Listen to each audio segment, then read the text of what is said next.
What is going on? Happy Friday, everyone. It's myself, Keith Kavanaugh, and we have a special guest today. We have Mike Bartner, hockey creator, Bleacher Report, doing his own thing on YouTube, Instagram. I'm sure you've seen his graphics everywhere. Mike, how's it going today? I'm jacked up to talk some Team USA. It might get contentious, it might get heated, but it's going to be fun. This team is obviously the best Olympic team that they've ever rolled out. So it's embarrassment of riches to choose from. So I'm excited. Yeah, it makes the contention in a good way because we're fighting over guys who are really good hockey players, and it's like you said, it's a super deep pool of players. There are guys. Even yesterday, I had different guys in my lineup than players I have today, just because there's so much movement, there's so many moving parts, and there's so many good players this year in the NHL who are putting up like a point per game that are really deserving of these roster spots. And there's only 25 roster spots for a pool of maybe 40 or 50 guys that you can make an argument for that are deserving to be on this team. Yeah. I mean, again, like going back to 2014, you look at some of the names on the list. We were debating like 40 to 50 point, like middle sixers to make the team. Nothing against those guys. Those guys obviously were trailblazers for American hockey. But yeah, when looking at it, it comes down to team building. It's like you got some smaller guys that I think are like top 14 American forwards, like straight up, no doubt, but do they fit the best in a bottom six role? Can they kill penalties? Can they play defense? Like, I feel like everybody's favorite, like we might be leaving off your favorite player, but it doesn't mean that we don't think on your individual team they're fantastic. It's just all about the team fit, and that's something that you just really have to prioritize, as well as like existing chemistry. There are some players that have played together, whether it's at the NHL level, whether it's at the U.S. national team development program. So all those things went into the process. Just because we don't have your favorite player doesn't mean that we hate your favorite player. I think that he's Well, we might, but we're not going to tell you. We're if not he's on going the to tell you. Rangers, yeah, definitely. But yeah, I think that's a lot of good points. And like Mike said, like I think a lot of my process too went into filling in those bottom six roles and chemistry, either on the NHL side or like you mentioned, like in other, US development, Nat World Juniors, even Four Nations last year, maybe a new teammate situation that happened a few days ago. Who knows where this is gonna go. But yeah, we're gonna just to give a background how we did this last time. So we're gonna use Puck GM, our producer Seth behind the scenes is going to drive the action. So I'm going to pick my roster first, and then me and Mike are going to go back and forth, and then Mike's going to pick his roster, and then both these rosters will be live, available to comment on PuckPedia's website. We will drop the links after the stream, and I'm excited to just get right into this. What do you say, Mike? Yeah, let's rip it. Let's chop it up. All right, let's do it. So, Seth, share your screen right now and let's get this thing moving. So, Seth's going to go and navigate. If you guys don't already know, Puck GM, the place you can create all your rosters. You don't need to use Excel spreadsheets to make sure your cap fits anymore. You don't need to manually type all this stuff going on. We have all the resources and tooling you need. So, Seth, let's get us going here. Head over to Puck GM. And the good thing, too, is with the Olympics kind of coming up, we already have pre-made like USA roster pools and Canada roster pools. So it's very easy to just create your team, navigate to USA, turn the salary cap off, obviously. And then kind of keep it moving. And we can see like what the cap hit is after the fact. I think my Team Canada cap hit was around $180 million when all's said and done. And it could have been way higher if I decided to not include three guys on their entry level deals on the team in Schaefer, Bedard, and Celebrini. So, modest payment for those guys. Seth, what do you want to title this? Just Keith's Dream USA? I don't know. Dream USA, whatever you're thinking. God, it's going to be tough too with Canada this year. Like they have an unreal roster, and even you look at like some of the other teams, like Sweden, Finland. Like I want to do a Russia team at some point too, just to build that to see what it would have looked like. I think hockey fans are getting a little bit of the shaft, and I totally understand like the reasoning, but it would have been nice to have a team Russia on there with a Kucherov, Kaprizov, like the three-headed monster in goal. Like who would be that starting goaltender? I think that conversation would be super interesting between, you got Vasilevsky, Shesterkin, Sorokin, but then are you going to leave a Bobrovsky off the team? Like there's a lot of good conversations that could have been had with that, but we don't get that. Unfortunately, we're just going to be doing USA. So let us start here with our 6 locks. So My 6 locks are gonna be pretty easy in order of where to slot them. So the first 3 locks are basically gonna be my top line for Team USA, and it's a line that played together at Four Nations. So we're gonna go Jack Eichel in the middle, and then the wingmen, the two Chuck brothers, are gonna be playing. Brady's gonna be on the left wing, and Matthews gonna be on the right wing. Pretty easy for me. I was going back and forth on if I wanted to keep this line together, just because I think there are opportunities to put them elsewhere in the lineup, and the good thing with both the Chuck brothers is they don't need to be on the first line. Like, you can put them in a middle six role. You can put them on the second or the third line. And Matthew hasn't played this year, but you assume he's going to come back in the next week or two, possibly like before January. It sounds like he's aiming to come back for the Winter Classic on January 2nd. And then Brady's been injured a little bit too, but he just came back, scored a big goal last night in their win against Pittsburgh. And then Jack Eichel, man, he's having a great, great year. Got a new toy to play with in Mitch Marner, who's seems like that chemistry is really good. They started off super hot, cooled down a little bit lately, but any thoughts here, Mike? Like these guys, we don't have to talk about the locks too much. It feels like USA nailed all 6 of the locks on this team. One of the locks right now is not quite deserving, but I think that he does deserve Uh-oh. to be on the team when talking about Mr. Austin Are you Matthews. talking about But someone who's a captain in yeah, Toronto, perhaps? that might end up being the US's captain, which I hope not. But yeah, not to spoil my own team, but that's gonna be my top line. I think, especially with what they displayed at Four Nations, and Jack Eichel, just like without a doubt, is the number one center on this team. Do I think Brady Tkachuk's the best left winger on this team? Probably not. But you're not separating him and Matthew Tkachuk. That is your best line, and it's probably going to be your most physical line. They're going to be absolute demons out there, and I'm really excited to look to watch them. That's the one like shoe in, as well as maybe one D pair that we'll talk about.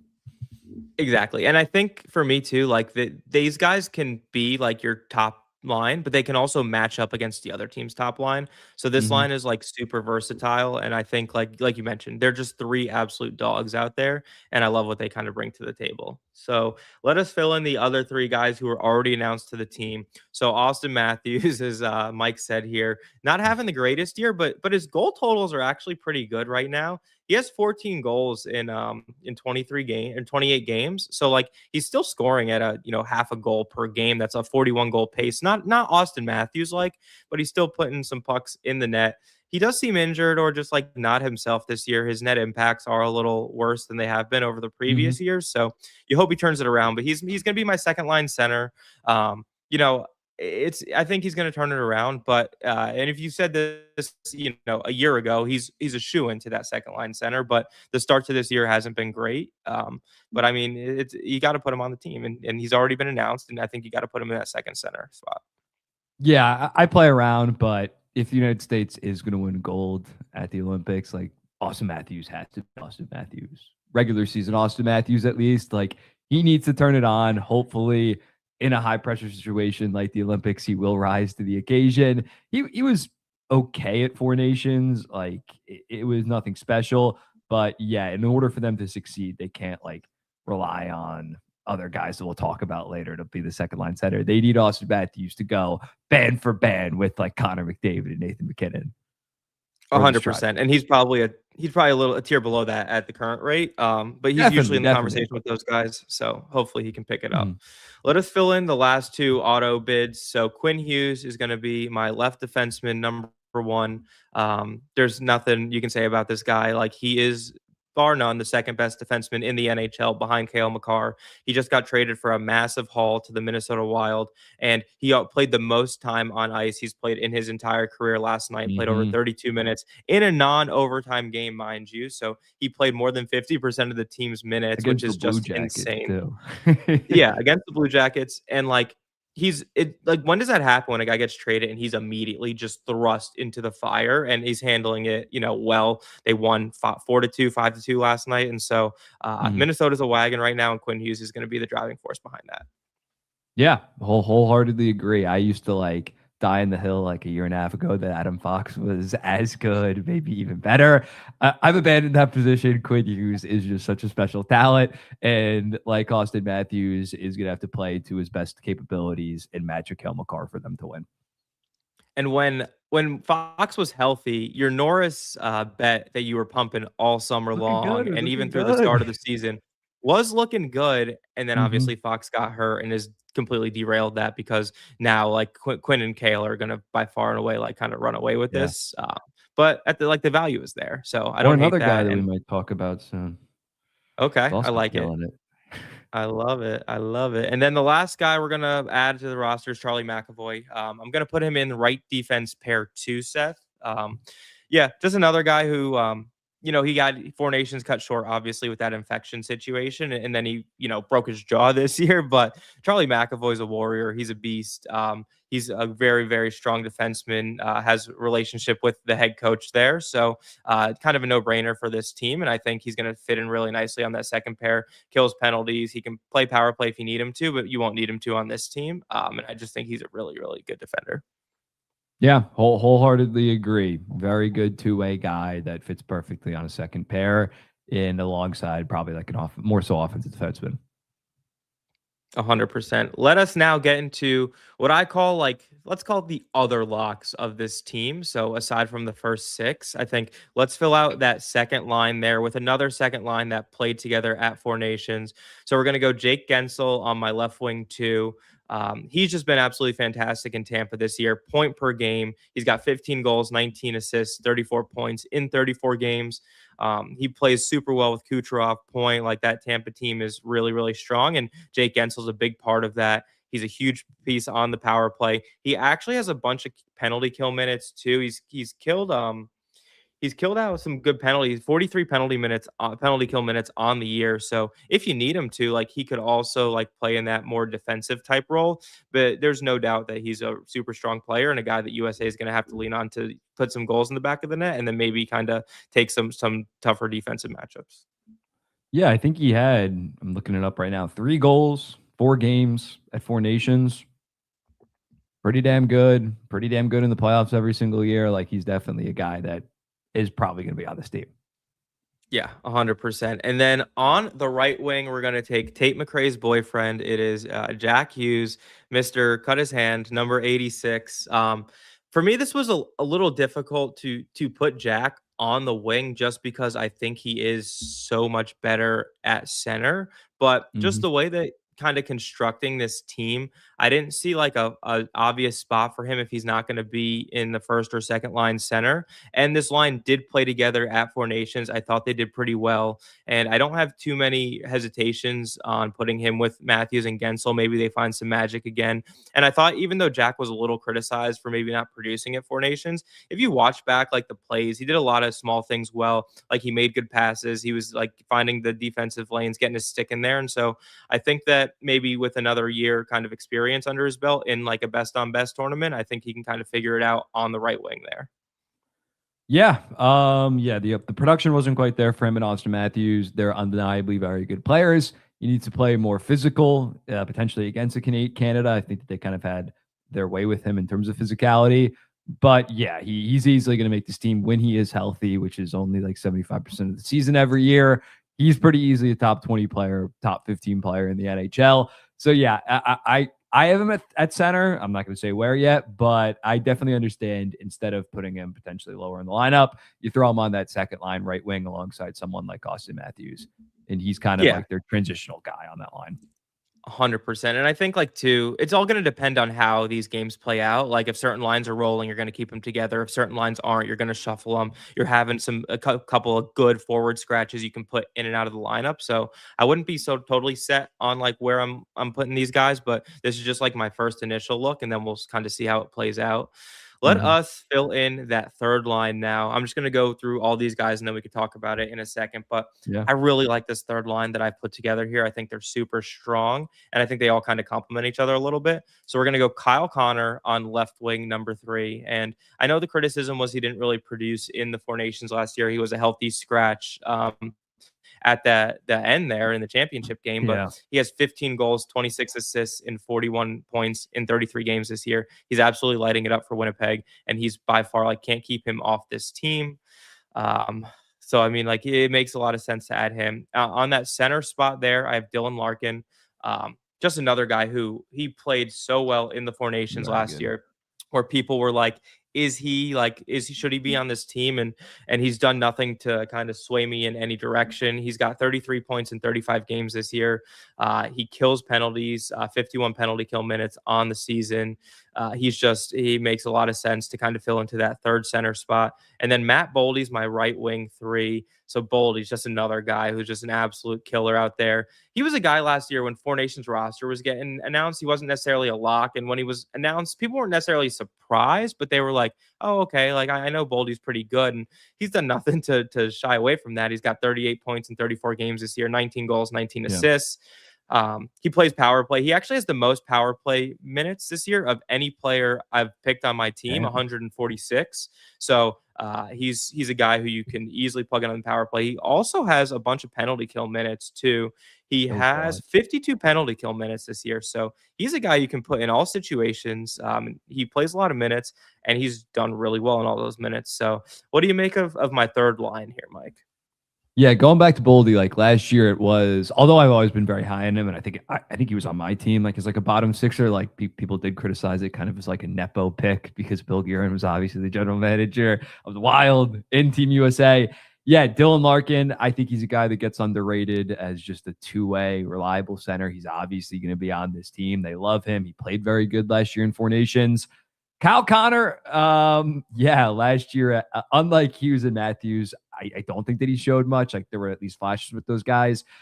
I'm not going to say whether he's on my team or not, whether he's in the lineup, but yeah, that's maybe the one contentious one on his own NHL team. Again, when we talk about like individually when he's playing against lesser talent in the NHL, which is still very high talent, like he can dominate alongside someone like Mark Scheifele. When the game does get a little bit more tighter, when the skill gets a little bit higher, the physicality, he did struggle a little bit last year, but again, I still can't blame you for throwing on your team because that was only what, like a 4-game sample size, not massively overreact. So yeah, interesting third line. Yeah, I think to me, like you said, like I totally agree with you that he didn't really show much at the Four Nations last year, but I think he's just kind of leveled up. He's got that big ticket in Winnipeg, and he's Mm-hmm. like well over. He's like by far the highest scorer on that line too. He's got 41 points, where Boldy has 38 and Larkin has 33, and so I think he can kind of drive some offense on that line, and hopefully he's kind of figured out how to play in those kind of situations where, like you Yeah, mentioned, the he had a good checking's a series little against tighter. St. Louis. Like Exactly. He was 11, good in the 12 playoffs, points. so we'll see how that plays out. But yeah, so that's my third line, and I think all three of those guys too, like they all have power play minutes, a good amount of power play minutes, but they all kill penalties too, which I think is important when Mm-hmm. you're kind of putting together your bottom six. That was kind of how I drove some of my decision making, was looking at like each team's kind of penalty killers and seeing who can actually play those roles. I think that's important because at some point, like you're going to trip an Austin or a Connor McDavid or Nathan McKinnon, and you're going to put them on the power play. Who's going to be able to fill in and like really kill one of the best power play collection guys Uh-huh. you've ever seen in that 5-man unit in Canada? So that was my thinking there. And then Definitely. let's go to this fourth line here. So I have one of the best scorers in the NHL this year on my left wing forge, Jason Robertson. This whole fourth line here wasn't actually named. None of these guys were named to the Four Nations roster. So might be a little Fresh blood. contentious here. But Jason Robertson, 20 goals, 20 assists, 40 points in 34 games. US needs scorers, right? Like that was kind of the knock last year is they left off some guys who can put the puck in the back of the net. And Jason Robertson is just having an unbelievable year in Dallas. He's not the fastest skater, but he's able to make that work, and especially in a rink with a little bit of smaller space. I know they're taking some space out of the neutral zones, and so I think that might be to Robertson's advantage, and that kind of played a factor as to why I'm okay like picking him on this team. And I just think he's just such a strong player, has really high net impacts, and I think he can't be left off this team because of how good of a year he's having. Yeah, I've been preaching the gospel of Jason Robertson since like 2023. I love him. Yeah, so that was an easy one for me. And in my fourth line, center and right winger, and this might be a little contentious, but that's what we're here for. We're here for the clicks. We're here for the contention. So I Let's got a see it. couple Buffalo guys on my line four. I got Tage Ooh. Thompson at 4C, and then I got Alex Tuck at right wing four. Um, To me, Tage again, he has 16 goals, 13 assists, 29 points in 32 games. He's a big body. He can play up and down the lineup. He also can play center or wing. So I think that kind of plays a factor there. He doesn't really kill penalties, which is fine. He has 111 power play minutes this year. He has an absolute howitzer for a shot. And there was a lot of thoughts of him, like I thought it was contentious for him to not be on the Four Nations roster when they had a couple injury issues. He was one of the two guys that were like the reserve guys skating. So Mhm. USA management clearly thinks highly of him, and I think he's a He guy went to that, Worlds, scored the OT winner to win the gold there. That helps. yeah, it doesn't hurt when you do that. So I think he's just a guy that is tough to leave off this team. And then with Tuck too, like Tuck also a guy who's having a really strong year, 28 points in 31 games. He has familiarity with Tage. He plays on the same line with him in Buffalo. He also plays, he kills a bunch of penalties too. So Alex Tuck actually has the most penalty kill minutes of anyone I've selected on my team. He has 73 penalty kill minutes on the year. So he's a guy that's going to slot in right to your top penalty kill unit too. He's going to play fourth line, and I think he still can produce if you give him that chance. If especially if he's going against other teams' third and fourth lines, like maybe they can take advantage of that. Maybe not Canada as much, but maybe some of the other teams. Yeah, yeah. I like again talking about the chemistry. Thompson, Tuck, and Robertson's just a reliable two-way guy. So I like that as a fourth line being decently balanced both ways of the ice instead of just like all offense, and all those guys are like at least 6'3", right? Big boys. Yeah, So they're big yeah, boys. think that's a good fourth line assembly.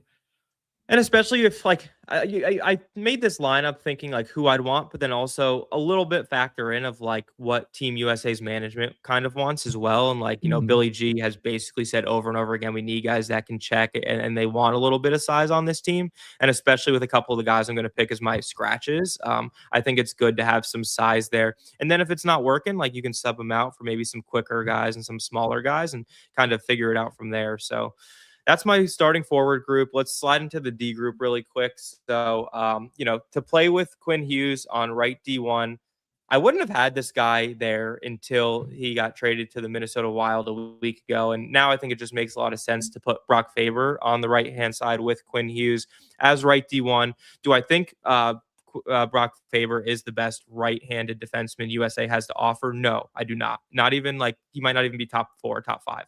But here's my thinking is that I think with him and Quinn, I think they're going to complement each other well. They're going to have over a month to kind of play together, and I think it could be our version of the Makar Tays pairing, where Kale Makar is like a really really good, obviously the best defenseman in the world, and then he has a right guy on his line who's also really really strong. And Brock Faber, he's on an $8.5 million contract for the next 7 seasons, and he's a guy who's really really good player. And I just think the chemistry aspect kind of played a factor there. And you got the Wild's GM as part of this management group. And I think he's going to, at the very least, start them off together on that top pair.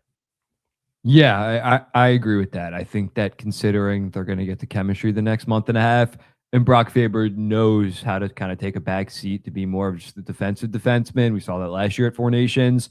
I think it makes all the sense in the world to have them as your top pair. And you don't need to put Quinn Hughes with some kind of stud superstar right-handed defenseman. He is that good in his own right that he can elevate Brock Faber to being a special player. 100%. And Brock Faber kills a ton of penalties for the Minnesota Wild. He has 74 penalty kill minutes on the year. So he's going to slot into that top penalty kill unit too. And he's going to play more of a defensive role there. And you let Quinn cook offensively. So I think that just makes a ton of sense there. Let us slide into the second pair to pair up with Charlie McAvoy on the left hand D2. It's going to be Zach Werenski, just a guy who's playing unbelievable this year. Was in the Norris conversation last year. And I think he's just a no-brainer on this team. I don't think we need to kind of dive too much into what he brings to the table.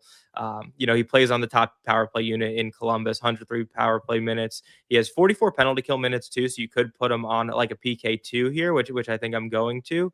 But he's just a guy who's a no-brainer on this team.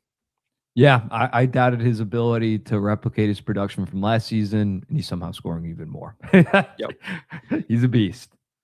never doubt. Without another superstar forward too, like he is that team's offense. 100%. And I think, and he doesn't need to be that on Team USA, which is nice. Like he doesn't need to feel the pressure, and he's going to Played have a 27 minutes a reliable. night. Yeah. Yeah, he's gonna have a reliable defenseman to play with in Charlie McAvoy. He's gonna be, playing with some of these ridiculous forward groups, and so I think he's gonna thrive in this kind of situation. And then my third pairing, this was a little more challenging just because, I won't say too challenging. Just my right side was a little challenging, but on the left side for the third pair, I'm going to go Jacob Slavin. He's just an absolute beast. He's been hurt this year, so it's hard to look at his numbers this year. But last year, in Four Nations especially, the main takeaway from all the players, they were like, "Who are you the most surprised about?" And they're like, "Jacob Slavin. He's unreal. His stick is just everywhere you need it to be in the defensive lanes. He's probably the best defensive defenseman in the NHL right now. If they had an award for that, he probably would have won it, a few years in a row, maybe. And Mhm. he's just a guy who's another just absolute no brainer on this team. I've seen I think one of the Bleacher Report rosters like 3 weeks ago didn't have Jacob Slavin on No, it the wasn't me, it wasn't roster. me. And it wasn't Mike. It wasn't Mike. I think whoever he said who One it of our was, but writers. my brain like blew a gasket because how in any scenario could you not have this guy on the team? Yeah. Yeah, I always make the running joke that he's the most underrated player in the NHL, like, or most underrated defenseman, like 5 years running. But he is one of the best defensive defensemen in the entire NHL. And again, we're talking about a Team USA where you are on a third pair. His offense, I don't care about as much. Like as long as he just plays shutdown defense and he can move the puck decent. But yeah, he's going to kill it, whether it's on the third pair, whether it's on the penalty kill. Agreed. Perfect. And then my right D was a little contentious. I almost went with a guy to play as offside who does actually play as offside a decent amount on his own team.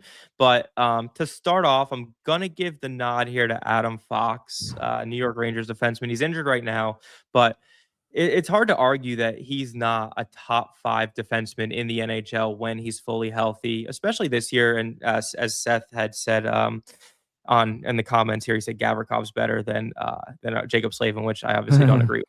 But he's been he's been a stabilizing guy to put with Fox this year on his left side. Probably the best defenseman Fox has played with in his Rangers career, and it really unlocked him early on in the year. And again, Fox is another guy who didn't have a strong Four Nations last year. He's not the Mhm. biggest guy. I've stood next to him before, and like even with shoes on, like I think he might be shorter than me. With skates on, he's obviously taller, but he's just nasty, and I'm gonna give him the nod here to start the tournament. And then if he doesn't pick up his weight, like I have two guys who can both play the right hand side as my extras, who I have no problem replacing him with.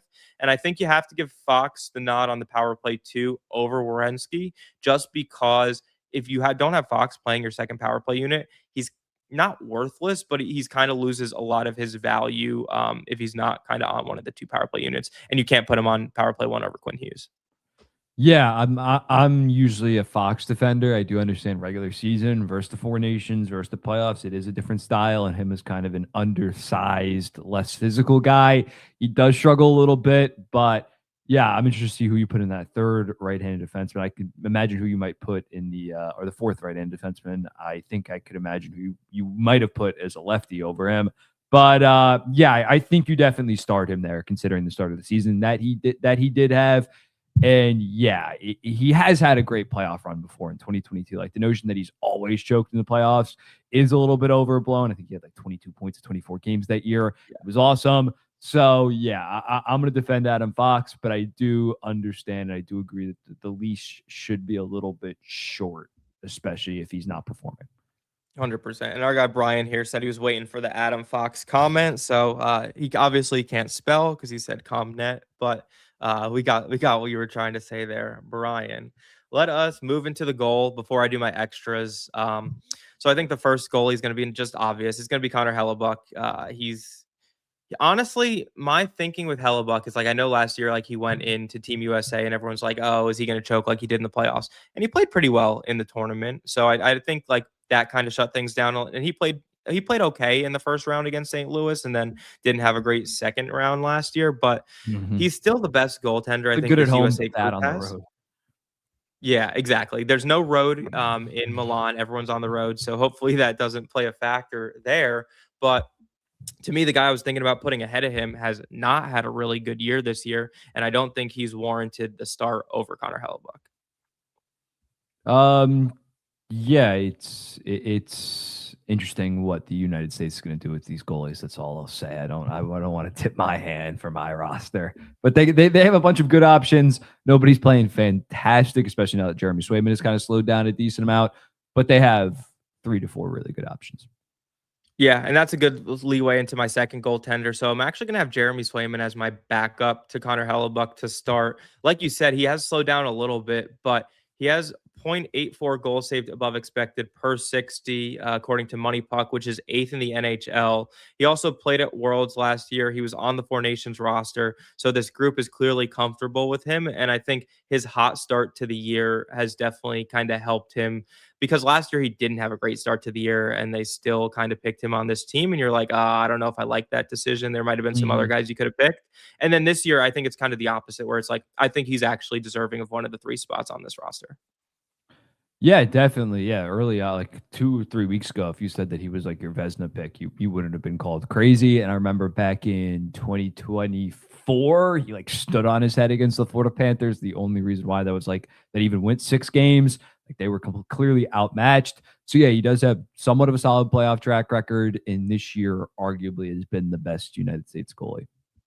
Yeah, and then let's get into our extras here. So I'll do my two forward extras. The first is going to be Cole Caulfield. I found no way I could keep this guy off my roster, especially if you need goal scorers. I think it's similar to like when I had Bedard as my extra. Like he's just such a guy who's so dynamic. He has 17 goals, 16 assists, 33 points in 33 games. They need some offensive punch. And I think the fact that he actually plays pretty tough competition in Montreal on that line with Nick Suzuki made me Mhm. have him edged out over some other guys that I thought maybe were a little deserving of roster spot too. He had a really strong World Juniors when he was kind of coming up, and that was kind of how he got his name, Goal Caulfield. And he's just a guy I think USA needs to carry on this team. He's the future he's one of the future pieces of this USA group. And I think his goal scoring ability can't be diminished. Yeah, definitely. He's killing it to start this season, and just overall, that line this season has been much better defensively. I know Nick Suzuki's obviously the best defensive player on that line, but he has taken somewhat of a step defensively, where in prior years he was kind of like a little bit of a black hole Yep. defensively, and that definitely makes you more willing to put him in some kind of third line role, second power play, where you don't maybe utilize his offense as much. He's not as much as a liability down the lineup. Yeah, and he has second most power play minutes of anyone I picked on this roster, 98 on the season. So it's a no brainer for me to kind of put on this team. And my second one was a lot harder. Like this is the last roster spot, and you're kind of thinking who is this team going to pick? And I had three different guys in this spot. I've been going back and forth. I had one guy yesterday, then I changed it this morning, and then I changed it again. I'm going with the guy who scored an overtime winner last night. I'm going with JT Miller. I don't Ooh. I know. I don't Mhm. love it, but because he hasn't had the greatest year this year, but I think last year he was kind of a no-brainer on this team. And then you bring in the dynamics of the head coach of his hockey team and the GM of his hockey team is a part of this management group. It would make it very awkward and uncomfortable if your captain was not selected for this team. So I think that plays a factor. I also think what really I like about JT's game is he's super strong in the faceoff dot. So if you need a guy to win a draw, 59% in the dot this year. He kills penalties. He has 60 penalty kill minutes. He plays wing and center, so he's versatile in that lineup. And he's an overtime menace, right? He has three overtime winners. He has back-to-back overtime winners for the Rangers in their last two games that went to overtime. And then he had one earlier this year against Edmonton. Um, I was between a few guys this year. I really like Brock Nelson in that spot. I know you're a former Islander guy. I didn't. I almost picked him. Like he's having a pretty good year in Colorado, 22 points in 33 games, but he's not really great in the faceoff dot. He does kill penalties, but I think JT's a little better on the penalty kill. And just when you like we mentioned, right, you're not looking for the best players. You're looking for the guys who can fit certain roles and what their role is going to be in this lineup. And I just think JT Miller is kind of the guy that fits that role the best. I also had Clayton Keller as a possible guy. He has 30 points in 36 games. He has really strong underlying numbers this year, but he doesn't kill penalties. And like, how good would he be in a fourth line role was my question. And I really wanted to take Cutter Gauthier this year. I thought he's having an unbelievable year. He has 36 points in 34 games. He kills penalties a little bit for them, but like not like massively. But I think he's a guy you could put on your third or fourth line, and he has an absolute wicked shot that could be Yeah. a game changer for this team. So I don't think he's kind of in the mix for this team, but if USA had a surprise pick and picked him, I would be like, that's sick. Let's go. Yeah. JT Miller's not going to be sniffing my team. I hate to say it. I'm not dealing with his And attitude. And that's I fair. think, Like I didn't love when I picked him. yeah, I think with the head coach and general manager, like, if you feel like you have to, like, if you feel like you have to baby your captain by choosing him for the Olympic team instead of actually based on what he did on the ice, which this season on the ice, I don't think that he's remotely close. I'm not saying it could not happen because Drury operates kind of wild. But yeah, he wouldn't be on my team. I agree. Cutter Gauthier almost made my team like solely this season. He definitely deserves it. And Yep. yeah, it's tough when filling out those extra spots, but I do like your approach of having one more so skilled offensive guy and then more of a physical two-way guy in theory in prior years. Exactly. And like if Kyle Connors come out of the lineup, you can easily put Caulfield there, right? Or if like a Tage Thompson or an Alex Tuck needs to come out, you put JT Miller in that role because they kind of fill like those similar kind of situations. Mhm. But yeah, some other forwards I had tough time cutting a little bit with Matthew Nyes, Alex DeBrincat, Shane Pinto. Honestly, like he kind of fills a really good role there as well. Patrick Kane, people would have loved to see that for the nostalgia, but I just don't think he's kind of Showtime. at this point in his career makes sense. Let us dive into my D extras real quick. So one of the best defensemen in the NHL, like I mentioned, the left-hand guy who could play on the right side is Jake Sanderson.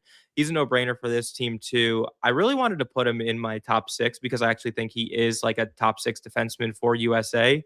But just the way that the kind of start of the lineup is playing out, I think it maybe makes sense to have him sit to start and then kind of see where he fills in a role. But yeah, I mean, he has kills the most penalties of anyone I picked as a defenseman, 91 penalty kill minutes. He also plays on their top power play unit, 104 minutes on their top power play unit. He's just nasty, and I really really like him as a defenseman, and I think he's a borderline lock for this team. Yeah, I love me some Jake Sanderson. He stepped up in that gold medal game, or I don't know if it's technically called a gold medal game, but against Team Canada, did really well. He's going to be a lock to be in the lineup 2030, 2034. Just so tough. Like when you talk about an individual unit, the United States, without a shadow of a doubt, has the best left side defense in this entire tournament. Miles better than anybody else. They got the second best defenseman, 3 through 5 guy, and then a top 12 guy that's also the best defensive defenseman in the NHL. Like, just unfortunate. The same thing goes for Lane Hudson. Like any other team, he'd probably crack it, but it's just so loaded. Their time will come, and maybe for Jake Sanderson again. Adam Fox struggles, someone struggles, injuries happen, he gets inserted. But yeah, right now he is kind of the fourth defenseman looking out, fourth left-handed defenseman. Exactly. Like he's not going to play above Quinn, Werenski, or Slavin. But the positive with Jake is he does play his offside a bit, and I know like people like especially I think the management group said they don't want players to play on their offside for USA, but Mhm. if he needs to, like he definitely can, and I think that adds value. My other guy I'm adding on this team is Seth Jones. He's my eighth defenseman. I had a few guys that could kind of been in the mix here, but what I really like about Seth Jones is he's had an absolute resurgence since joining Florida. He has plays on that second pair with Mikkola. He has a positive goal share and an expected goal share at 5-on-5. He quarterbacks their power play 1. He plays penalty kill 2. And he just kind of edges out anyone else I would kind of pick on that right hand side of the defense. I just think he's really versatile. If any of those guys get injured, Faber, McAvoy, Fox, like he can easily slide in, and I would have no issues playing him. I think if he was playing more like he did in Chicago, I wouldn't even have him sniffing this lineup. But I think just since he's been traded to Florida, he's played so well, and he's a really like interesting piece that I think could add value to this lineup. Yeah, after what he displayed during that Stanley Cup run, I believe that he led the Florida Panthers in ice time during that run.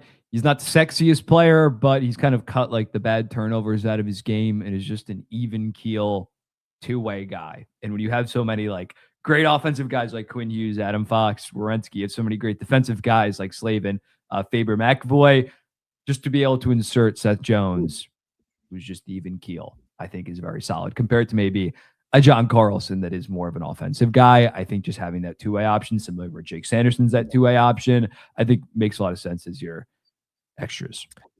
Yeah, and I think for other D I was thinking about, and this is more like a chemistry thing too, like the Brett Pesci, Luke Hughes pairing for New Jersey, when Brett's healthy, is one of the best kind of D pairs in the NHL. But I had a hard time bringing either of those guys just based off of the players I picked ahead of them. But Mhm. like if you're looking for guys that mesh well and that play really well together, I think it's hard to argue that they're one of the better D pairs in the NHL from a chemistry standpoint and just like an on ice standpoint. Yeah, yeah, if this was 2014, that D pair would be the top pair or second pair. But yeah, unfortunately, we have so many good defensemen to choose from nowadays. Yeah, Keandre Miller was the guy I thought about as well, but just like not kind of cracking this top eight. And then my last goal is going to be Jake Ottinger. I think he's not having the strongest year, but I still think he's a top three goaltender on USA. If I were to kind of go away from any of those guys, I think Spencer Knight is kind of who I Mhm. would have picked there because one, like he came up through the USA program and like did really well in World Juniors with that group. I think it was the 2019 World Juniors. And then since he's been in Chicago, man, he's been one of the better goaltenders this season. So he has plus .72 goal saved above expected per 60, which gives him a 14th rank in the NHL, better than a couple of the guys I picked on my team right now. So he is super hot. He played at the Worlds last year. Um, but I just think I couldn't do it. I couldn't do Spencer Knight, unfortunately. So I had to go with Hellebuck, Swayman, Ottinger. A couple other guys I thought about maybe was Demko. Like Demko's always injured though, so he's kind of hard Mhm. to rely on there. And then Jonathan Quick, I think like maybe like a few weeks ago was having like a really strong year, and the nostalgia factor because in theory this third string goaltender's not going to sniff Not the do the ice, ice, yeah. but so like if you want to bring a veteran guy who can bring like leadership and stuff in that role in particular, I don't necessarily hate it. But I just think these three goaltenders are kind of the three that they're the same three that they went with at Four Nations, and I just don't see them getting away from that. Yeah, yeah, with the uncertainty of Hellebuck and even yeah, the other two, like I feel like you can't not waste a spot on Quick, but I feel like you got to bring all three goaltenders. It's not like you have this bona fide regular season and postseason stud that you're going to ride it out with. So yeah, that makes sense. Yeah, and then Four Nations cuts. So I didn't take Vincent Trocheck. I didn't take Ooh. Brock Nelson. I did not take Chris Kreider, even though Kreider's having a pretty solid year in Anaheim. And then Noah Hannafin was one of the extra defensemen at Four Nations that I just didn't think he was one. He's a top eight defenseman based off this group that I brought. And yeah, those were kind of my tough cuts and Four Nations cuts. So that's my lineup. I think it's a good lineup. I think would do some damage against Canada, and I think it's not necessarily the best 25 American hockey players right now, Mhm. but it's the best group of guys that can play a certain role in a certain style. Yeah, yeah, it's decently similar to mine. That's all I say. Yeah, it's I like how you factored in the penalty kill, you factored in the defensive impact, and I think it's a really good team. All right, let us go 210 into mil Mike's team. captain. So Seth will create another roster for Mr. Michael over here. Why don't you just quickly like drop in all the guys that I have picked on my roster? Because we don't need to beat a dead horse again. And if there's like Mhm. different spots you're putting them in the lineup, you can talk about that a little bit. And then we'll go into deeper stuff on kind of the guys you didn't pick that or that you picked that I didn't pick, if that makes sense. Okay, yeah. The first line is the same. I'm not messing with that. It's the Kachucks and Eichel. Pretty straightforward. Best line last year for the United States. Jack Eichel is playing the best right now, probably among like any United States forward, arguably. And I'm confident that Brady Kachuk got a goal last night. He's going to continue to get back up to speed, and I think Kachuk will be good to go with like a month long runway. For my second line, it's a little bit different. It's Jason Robertson, Austin Sure. Matthews, Tage Thompson. I think that that's an interesting mix of Oh, bigger guys, yeah, all like above like 6'3", that are solid both ways of the ice and can score a shit ton of goals. I think that the playmaking is still there, although they are. You think more about the goal scoring when you think about those guys. I think that they mesh. I think that they mesh really well as a second line. Not the most physical line, but that's why you have that top line. I think that that'd be a good blend between the first and the second line. My third line, I'm reuniting Jack Hughes and Cole Caulfield. I really like the idea of oh, those two playing together. Obviously, they're like best friends off the ice with the yep. U.S. National Team Development Program. They've been probably itching to play together for the last like 3 to 4 years. Not saying anyone's going to leave Montreal or New Jersey, but they get to at least at the United States Olympic level. I have Cole Caulfield on the right side, and then on my left wing, I got Jake Gensel. Again, I think that this line I thought more about for my second line, more like two-way impact. This is really just a scoring line. This is my third line. Like great goal scorers. Cole Caulfield's probably going to hit 40 for the first time. Did he? No, did he hit 40 last year? No, I don't think he did. I But think he did. I think he did. yeah, he did. He did it 40. Yeah. Gensel's obviously hits 40 every goddamn year. Jack Hughes, when healthy, can give you 40. This is just like the speed scoring line. Yes, maybe they might have some problems physicality wise, but we can make adjustments. That's why I got my fourth line and my extras. My next line, this is more of He a had two-way. 37 last year. Sorry. This year he'll hit it. I'm confident. But and then for my fourth line, Matthew Boldy, Dylan Larkin, and Shane Pinto. I ended up going with Shane Oh, you got Pinto. Pinto, Yes, just because of the that Long two-way Island impact. boy. Yes. Obviously, there's some bias in it, but I feel like the way that his game has developed the last couple of years, especially defensively, as you mentioned, he plays like 2 minutes a night on the penalty kill. Like he is just that ideal fourth liner for them. Do I think that he's better than Clayton Keller? Do I think that he's better than Kyle Connor? Of course not. But I think for a fourth line role where, yeah, with the United States, there is some concern about potentially killing penalties. I think Shane Pinto on that second unit would be pretty good. And then Matthew Boldy and Dylan Larkin are just great two-way guys that are not afraid to get physical. So I think for a fourth line, that it's a pretty good fit in terms of, like, I thought about putting DeBrincat as my fourth line right winger, but I was like, he's a little bit undersized. He hasn't been good defensively in prior years. Like, I do value that chemistry, but I ended up just going with Shane Pinto. What do you think about my forward core? It's interesting, but I do like it. I think it brings an interesting dynamic, like you mentioned. Like typically a third line's like a checking line, but if you deploy them as more of like a scoring line and give them some offensive zone draws, I think that that could actually be really strong. And I like how you have Jack at the center position because I think he is way better at center. And you put a guy he's comfortable with in Cole Caulfield and a guy who's very easy to play with. You look at Jake Mm-hmm. Gensel, like he played with Sid, now he plays with Point and Kucherov, and yeah, he had that stint in Carolina where he kind of fit in seamlessly too. So he's a guy that could kind of play with anyone. As Brian says too, fortunately, there's no stakes in cutlery in Milan, Mm-hmm. so Jack should be okay from that standpoint. Fourth line, I love too. Like Dylan Larkin he's got to like he's a really good player. Boldy on the fourth line, I think like he has a little bit more scoring touch than a fourth liner generally, but Yeah, like this team's it's tough. just Like tough it's when it's tough to Robertson and Gensel like ahead of I him. Like know. there's It's so tough to many good slot options on guys. the Like, right side. Boldy does play some right wing too, which I think helps his versatility. But does Pinto play much on like the wing, or he's more of a center, right? I think he has played a little bit of wing Yeah. on the Senators. I'm sure he can That's my make only it work. concern, but like I love the pick because I think he is having a really good year. And like to your point, like I almost had him on my team because I think he does a lot of things well and like he's kills a ton of penalties. So he's gonna fit in on one of your top two penalty kill units as well. And I love it. Like I think some of the younger guys kind of do deserve the nods there.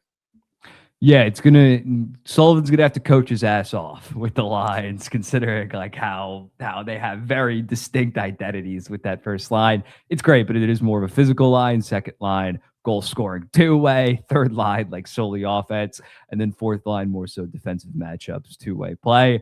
Yeah, I tried to carve distinct lines that I think would work pretty good with their play styles. Yeah, I like that because like that's how I try to do mine. It's like, all right, how is this gonna play? And I think just having the versatility too, if you need to switch them, like I'm sure your extras are Mhm. gonna be guys that you can easily like plug and play in any of these spots. Yeah. All right, let's go Moving to your on. defense. Defense score. I don't want to spoil it, but it's the exact same as yours. I guess I Oh am my god. spoiling it. Like I feel like it just makes the most sense. Like it's pretty straightforward. Quinn Hughes, Brock Faber play together for a month and a half. Like don't overthink it. Don't try to get cute with it. Quinn Hughes will ball out with Brock Faber. The second pair, yeah, I think Werenski has proven himself to be the second best defenseman right now in the United States. And with Charlie McAvoy, it's just a perfect fit with his two-way physical play, more so defensively, can take more of a back seat. And then Slavin and Fox makes sense as I'm well. surprised you went Defensive Fox. defenseman. Me? Oh, Yeah, right. because you're a Ranger hater. No, I love Adam Fox. I love Adam Fox. That's the one guy that I actually defend. But yeah, I think that this is gonna be their defense core. Maybe they'll take out Adam Fox. but I think that this just makes far too much sense. With Canada, like past that top pair, there's a lot of different ways that you could go, like weaving in like offensive and defensive guys. But I think for Team USA, like in my opinion, besides Faber, these are all like top 10-ish defensemen. And outside of Jake Sanderson, I think in terms of talent, nobody else really comes that close. Maybe there's like you could argue Seth Jones is a better two-way fit for like a third pair guy, but I just would Mhm. take Adam Fox. I do trust him in that scenario over a Seth Jones. So yeah, this is my defense core. I'm not going out on a limb and throwing John Carlson or Lane Hudson on it. No, I love it. And I think to your point too, like I think it is more the decor is more obvious than anything, I think, for either USA or Canada of like who's gonna kind of play where. Like this just feels like the right fit. And I probably wouldn't have had Brock Faber in my top six Mhm. guys until the Quinn Hughes trade. And then you just take a step back and you're like, it just makes too much sense. They're gonna have so much chemistry over the next month or so, and they're already looking like a really strong D pair. And I want to emulate what Canada has with Makar and Taze, and I think you can do that with Quinn and Brock. Yeah, and with these pairs, like I don't think one pair is going to play significantly more. With Canada, Taze McCarr is probably going to play a decent amount more Yeah, than the others. Like here, you can evenly distribute them like pretty well, and I think that 100%. that's just such a blessing that they have with their defense score. And in my opinion, my humble, non-biased opinion, it is without a doubt the best defense score in the Olympics for this So year. minus Brock, like let's say Quinn Hughes is still on Vancouver at this point, like 2 weeks ago. Every single one of these guys is the top guy, the top defenseman on their team, Hmm. like without a doubt. Like I don't think you can Yeah, necessarily say that without like without some of the Canada teams guys. yeah, yeah. It's nasty what they're shaping up to be. And All right, then, let's do your two goaltenders, and yeah, then we'll do your scratches. okay, I am starting Jake Ottinger. I think just he Okay, has more big game experience, more big game success compared to Connor Hellebuck. He's not playing like fantastic this year, but he's pretty across the board. Has like 8 to 12 goal saves above expected. He's still been like a top 8 to 12 goalie in the NHL this year, where I'm not overly concerned, and obviously just so much experience the last 3 years with the Dallas Stars. He's stolen games, stolen series for them constantly. Yeah, I just can't fully trust Connor Hellebuck, especially although he's gonna have a month to ramp up, like coming off an injury. So I'm going with Jake Ottinger. I'm going with Connor Hellebuck as my backup, though. I still think, at least in the regular season, he is the best goalie in the NHL. He did play good at Four Nations. He's not why they lost, but he's also not why they won. Like I don't think that he ever like balled out for them. And then for my third goalie, I'm just going to go with Jeremy Swayman, as we talked about. I don't hate the idea of Jonathan Quick. Like if they go with Jonathan Quick, I don't think that'd be egregious. But I think you just bring around Jeremy Swayman, considering he'll be there in 4 years. You maybe bring a Spencer Knight who might be there, compared to a Jonathan Quick who had his time, as much as it would be romantic. I remember like Laz was like, I need to see Jonathan Quick get his gold medal. I don't care as much. Like he had his time. Yeah, I think that Jeremy Swayman just makes the most sense and has earned it. Maybe last year he didn't earn it that much, but this year he's definitely earned it. yeah, I don't think we need to galaxy brain their goaltending group. Like I think I'd say like 95% chance it's going to be these three guys. And Mhm. up until a couple weeks ago, where I really like Spencer Knight, like I feel like his play has just fallen a little bit. And I think you're going to take the more steady guy, the guy who you brought to Four Nations, and Swayman, the guy you brought to World Championships. So I think that goaltending group's probably going to be the group. Yep. Can we do the defenseman extras first? Yeah, of course. Yeah, yeah. So you get two defenseman extras and two forward extras. Because they're the exact same that you have as well. It's Jake Love it. Sanderson and it's Seth Jones. Let's talk Yeah, about Jones for a second. Like Sanderson, we don't need to talk about because like yeah. he's a stud. Like I'm curious why you also went Jones. Yeah, again, with Seth Jones talking about that two-way play, like it's possible that Brock Faber and Adam Fox have bad games. I don't think Charlie McAvoy's coming out of the lineup as Mike Sullivan's son-in-law. I think that bond Yep. is tight. Adam Fox also obviously his coach is Mike Sullivan, but yeah, I think Seth Jones is just the safe, reliable option when looking at the potential American defenseman. There are some potential wild cards. Like I feel bad for John Carlson because this is a dude that definitely did get screwed by the Olympics. Not happening in 2018. He would have been a 100%. lock for that He was team. a lock on that 2022. team. Yeah, he might have been the top pair defenseman back then. But yeah, it's unfortunate. But I just think Seth Jones, what he's done the last 10 months, basically since he got traded, he's definitely deserving of the spot as that extra defenseman. And yeah, just a very malleable guy. I could see him playing with Quinn Hughes. I could see him playing with Zach Werenski. I could see him playing with Jacob Slavin. When that's just not the case with some of the other options that the Americans might potentially have on the right side. And it's unfortunate because like they're more loaded on the left side. But yeah, so Seth Jones gets the spot. There's a lot of lefties that it's tough to leave off, but Seth Jones gets the nod. And then Jake Yeah, I Sanderson, got just Jake Sanderson. Yep, I got no qualms with that. Same D group, literally verbatim. So Yep, great minds think alike. For my let's first hear forward forward extra. extra, yeah, I'm gonna go with Kyle Connor. Like, although I am skeptical about how he performed in Four Nations and prior playoff runs when he wasn't playing the St. Louis Blues, there is some question marks about how he translates as kind of a smaller all skill guy. But I think you just keep him in case, God forbid, someone's not scoring within the top 9, top 6, or someone gets hurt. Like you do plug him in. Like the talent is undeniable. Where I'm not I just think you bring him along and see how it goes, just because what he brings from an offensive perspective. I And couldn't then agree more. I think it makes a lot of sense to be on the team. yeah, for my last one, I'm gonna go with Alex Tuck. You had him as your fourth line right winger. I think it also makes sense. He obviously has pre-existing chemistry with Tage Thompson. He is a bigger, more physical guy, can kill penalties. So much like you did with JT Miller and Cole Caulfield, I have my one like more so skill guy to plug into the top 6, and then more of like a guy in the bottom 6. And if you were to like plug in someone gets hurt, like you could move Tage Thompson down, and then those two guys play together. So I think that that Alex Tuck has definitely earned it the last couple of years, being like a 70 to 75 point guy, while also being pretty solid defensively Yeah, and a and he's big in a boy. contract year too, so like he's Mhm. motivated. Yeah. It's definitely tough to leave off Clayton Keller, as we talked about, but although the underlying numbers have been good, you can't feel too bad for him when he only has, 30 points, only has 30 points in 36 games. Other Cutter Gauthier, yeah, it's just tough. Matthew Nyes, you can make an argument with. Alex DeBrincat, I thought about putting on, but like, would I put him on that fourth line with Dylan I Larkin know. playing like 12, It 13 minutes a night? I just don't think I'd rather have Shane Pinto that's much better defensively and bigger.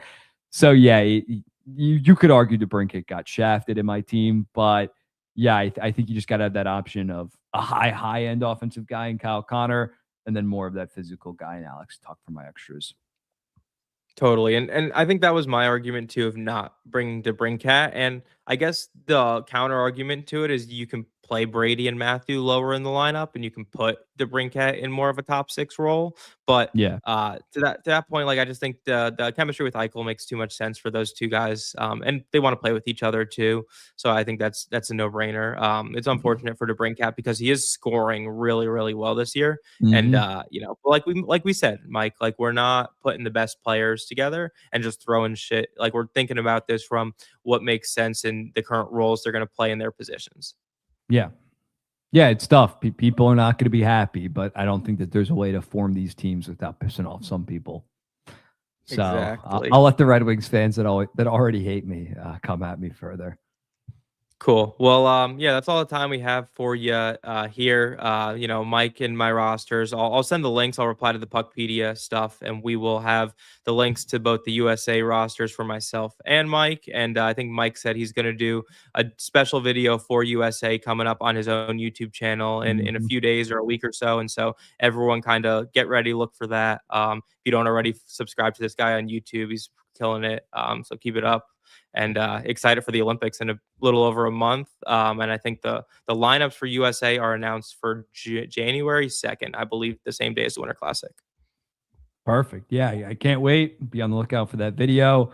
Yeah, thanks for having me. This was really fun. Use PuckPedia when building your respective teams. It's an awesome tool. Oh yeah, love it. Thank you, Mike, and thank you, Yeah. Seth, for driving for us. Thanks, Seth.